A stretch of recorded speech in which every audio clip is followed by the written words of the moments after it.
I am Dr. Chris McNeil with MetroDetroitChiropractors.com.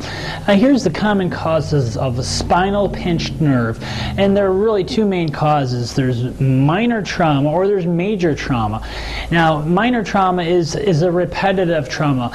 Your body doing a certain repetitive activity over and over and over again, whether it's at work or whether it's sports or what have you.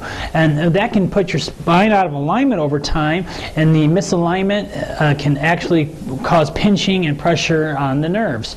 Now, the other cause of spinal pinched nerve is a major trauma. Now, that would be like a car accident, whiplash injury, or a fall, or a big sports injury that's really injured the spinal alignment, the muscles, tissues, and especially pinching on the nerve.